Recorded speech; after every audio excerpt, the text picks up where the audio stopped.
시청자 여러분 안녕하십니까. 이몽수의 정상회담 2부 시작하겠습니다. 저도 이제 나이를 50을 이제 넘으면서 좀 생각을 해보면 가장 살면서 큰 고통이 무엇일까? 뭐 행인지 불행인지 이제 20년쯤 전에 이제 친할머니가 돌아가시고 이제 왜 할머니가 돌아가시는 이제 조부모들이 돌아가시는 것 이후에는 아직 부모님도 살아계시고 뭐 제 장인 장모도 아직 살아계시고 이런 등등으로 해서 아직 이제 직계 가족들의 어떤 죽음을 아직 경험하지 못했는데요. 어떻게 보면 살면서 제일 가장 큰 고통은 가족의 죽음이라고 생각합니다. 그 최신의작 이제 신카이 마코토 감독의 이제 스즈메 문단속이라는 애니메이션 영화를 관람을 했습니다. 그 미야자키 하야오라고 이제 유명한 일본의 이제 애니메이션 감독 같은 경우에 이제 2008년작 이제 벼랑이의 포뇨라는 작품이 있고, 그다음에 2013년작에는 바람이 분다라는 이제 작품이 있었는데요. 뭐 물론 2013년작 바람이 분다 같은 경우에는 이제 그 미쯔비시에서 이제 그 일본의 제로센 전투기를 개발한 지로라는 사람에 대해서 이제 미화한다는 뭐 말도 안 되는 논란이 국내에 있었습니다만, 어쨌든 이제 그 2008년작 벼랑이의 포뇨 같은 경우에는 이제 누가 봐도 명백히 이제 쓰나미를 표현한 것이고, 또 2013년작 바람이 분다라는 그 영화에서는 1923년에 있었던 일본의 간동 대지진을 그 하나의 배경으로 삼고 있습니다. 근데 어쨌든 그 두 영화에서는 특히 이제 뭐 2008년작 벼랑이의 포뇨 같은 경우에는 아예 좀 대놓고 드러내지 않고 바람이 분다에서도 이제 대지진이라는 걸 표현을 하고 있지만, 이제 미야자키 하야오는 여러 가지 뭐 자기 어떤 뭐 관성이라든가 아니면 내지는 어떤 그거의 어떤 자기의 철학이랄까 그런 걸로 이런 쓰나미와 지진과 같은 그 재앙에 대해서 직접적인 모습은 되도록 회피를 하는 모습을 보입니다. 그래서 어떤 그 처절한 끔찍한 모습들을 그래도 약간 동화적으로 그래도 가급적 이렇게 묘사를 하는 그런 부분을 확인할 수 있었는데, 아마 일본인 특유의 이제 드러내지 않는 비명 같은 그런 느낌을 좀 받았었습니다. 그러면 반면에 최신작 이제 스즈메의 문단속이라는 애니메이션 영화 같은 경우는 이제 이런 일본 어떤 문화에 있어서 좀 예외적으로 2011년에서 동일본 대지진의 어떤 희생자들과 남은 유족들의 모습, 그리고 당시에 처참했던 그 어떤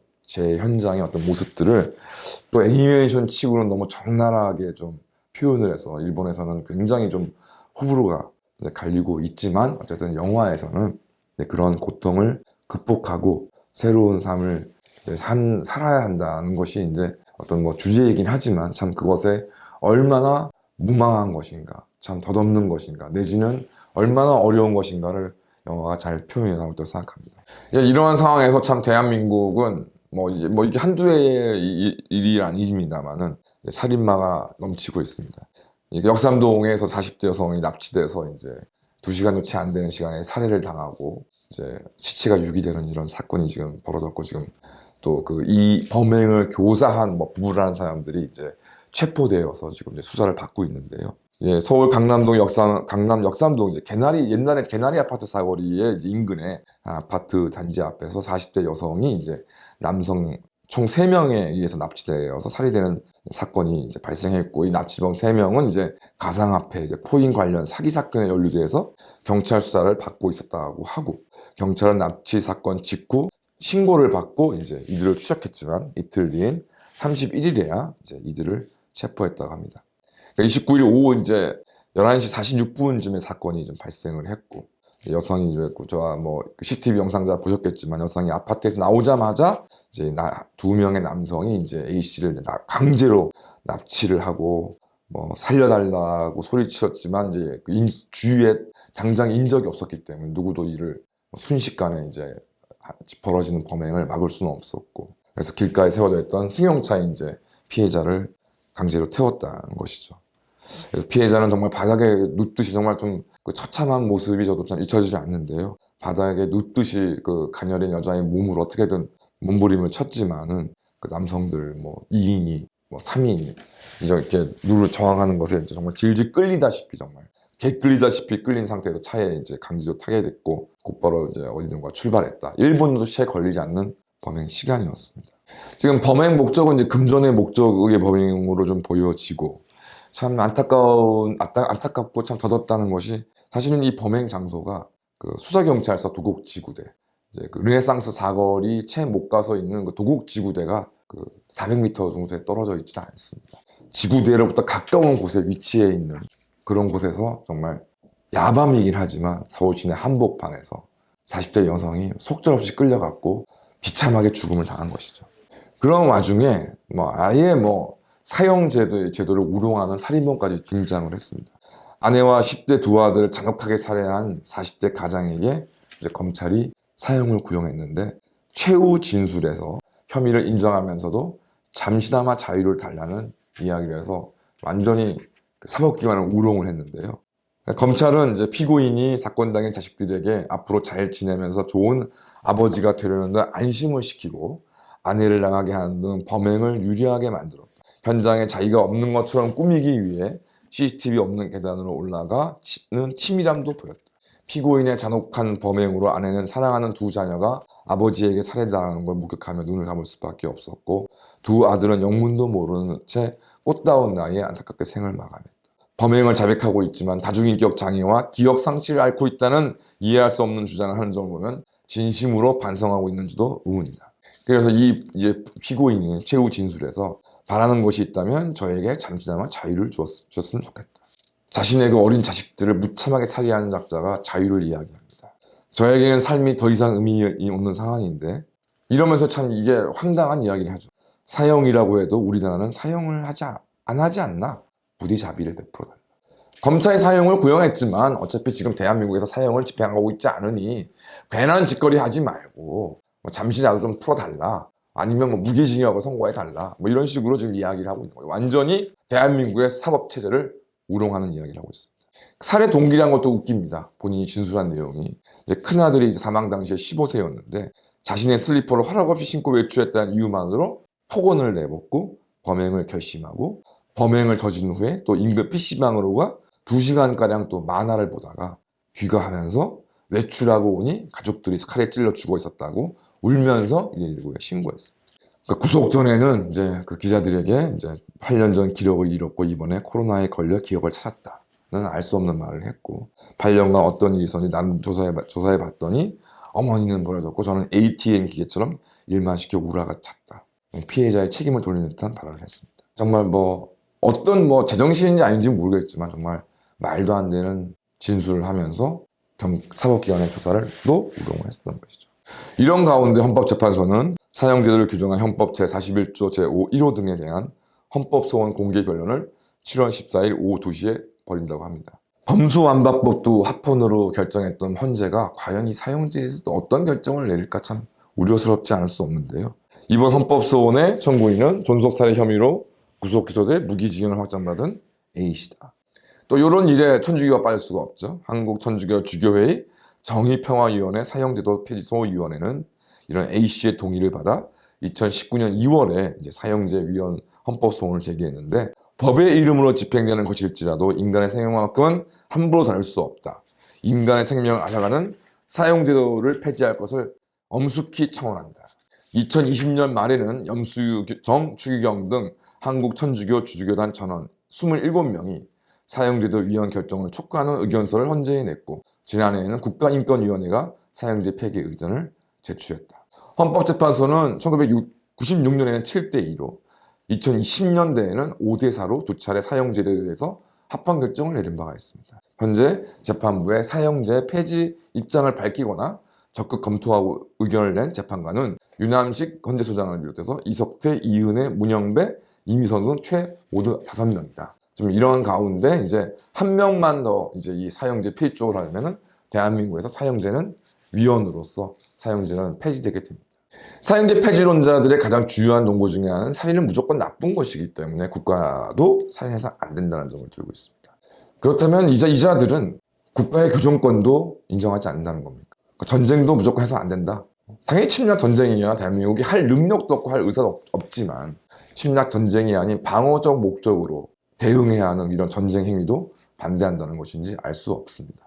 아시는 것처럼 여호와의 증인 같은 경우에 집총 거부로 처벌을 받다가 이른바 양심적 병역 거부 대상으로 지금 현재 대체복무로 지금 해결되려고 하고 있는 상황인데요. 이러한 말도 안 되는 사형제 폐지 론자들의 주장으로 인해서 앞서 말씀드린 것처럼 어린 두 아들을 무참하게 살해하고, 그런 자가 이제는 사형을 구형하는 검찰을 향해서 어차피 하지도 않을 사형제 뭐하러 구형하는 식으로 우리 대한민국의 법제도를 우롱하고 있습니다. 이런 살인마들이 과연 이 한 사람뿐일까요? 이번에 벌어진 역삼동 살인사건 같은 경우에 과연 이 사람들에게 이렇게 살인죄를 저지르면 사형을 당할 것이라는 생각이 조금이라도 있었다면 과연 이렇게 무시무시하고 무자비한 범행을 저질렀을지. 게다가 사형제라는 것은 결코 종교의 문제가, 도대체 천주교라는 곳이 도대체 무엇이 간데 한 국가의 형벌 제도에 대해서 때로 모여서 말도 안 되는 종교에 근거한 이념을 가지고서 사형제를 폐지하지 하라 마라 할 수 있는 자격이 과연 천주교에게 있는지 묻고 싶습니다. 한국 천주교는 일제시대 때 정말로 제대로 된 치리를 했었던 종교 집단이었고, 독실한 천주교 신자인 안중근 의사가 사형을 앞두고 이제 세상을 떠날 일을 앞두고 미사, 견진성사를 받기를 간곡히 원했는데, 당시 조선에 있던 천주교는 이를 허용하지 않았고, 그러한 지시를 거부하고 그런 성사를 진행했던 그 신부를 징계까지 했었습니다. 그런 과거의 잘못에 대해서는 제대로 반성도 하지 않는 것들이 종교라는 이명으로 온갖 행패를 벌인 것을 벗어나서 이제는 한 국가의 세속적 권력 행사의 형벌 제도에 대해서 이러쿵저러쿵 떠든다는 것이 좀 말이 안 된다고 생각합니다. 제발 천주교는 지난 20-30년 동안에 보여줬던 잘못된 관행들을 타파하기를 바랍니다. 종교라는 이름으로 세상을 어지럽히는 마귀가 되지 않기를 바랍니다. 생명이 너무 소중하기 때문에 사형제는 반드시 필요합니다. 저희가 이러저러한 구체적인 공직에 대한 욕심은 없지만, 저에게 딱 하나 바라는 어떤 공직이 있다면 저는 진짜 법무부 장관 내지는 법무부 장관 대행을 한번 딱 하루라도 해보고 싶습니다. 왜냐하면 대한민국 현재 집행을 명령을 내릴 수 있는 국가 공무원은 법무부 장관이기 때문에, 또 사형제를 반대하는 사람들은 사형을 집행하는 교도관들의 정신적 상태, 고통을 이야기합니다. 저에게 만약 기회가 주어진다면 사형 집행을 명령하고 그 사형의 집행도 제가 직접 다 해서라도 그로 인해서 얻는 고통은 제가 그 죄로 제가 달려야게 받겠습니다. 제가 정말 진정 바라는 공직은 법무부 장관으로서, 법무부 장관의 권한으로서 사형을 집행을 결정하고 그걸 직접 집행하고는 것입니다. 사람의 목숨을 하찮게 여기던 자들은 당연히 자신의 목숨을 내놓음으로써 그 대가를 받아야 한다는 것이 인류 문명의 오랜 역사이고, 이것은 어줍지 않은 철학이나 종교로 절대로 합리화될 수 없는 내용이라고 생각합니다. 과연 이 사형제 폐지를 지금 목전에 둔 대한민국이 사형제 폐지를 통해서 얻을 것이 무엇입니까? 인간의 생명을 더욱 조롱하는 자들만 더 늘어나게 될 것이라고 생각합니다. 감사합니다.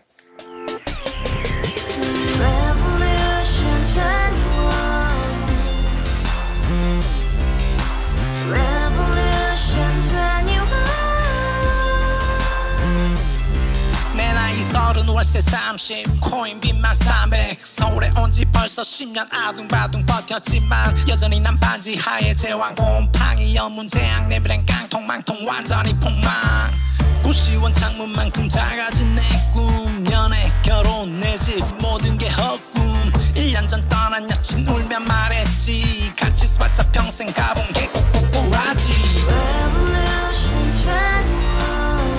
가바후스 700 나도 소유주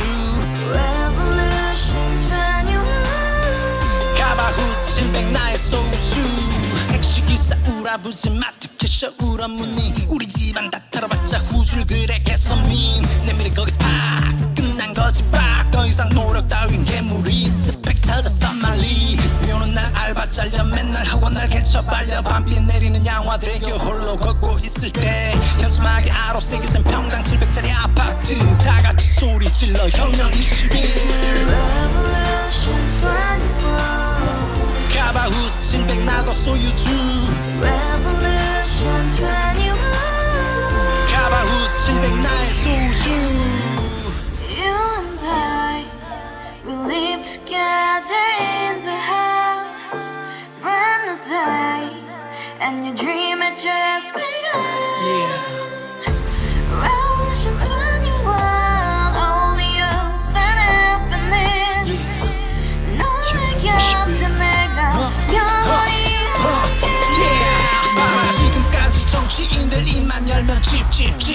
소리 멍멍멍 쳤다 하면 뻥 잘난 부모 만나 잘난 학교 나오면 뭐 하나 우동살이 꽉 찬 대가리 깡통 소리 텅텅 저 푸른 초원위에 그림 같은 집을 짓고 평상 4천 팔면 뭐해 평생 살 수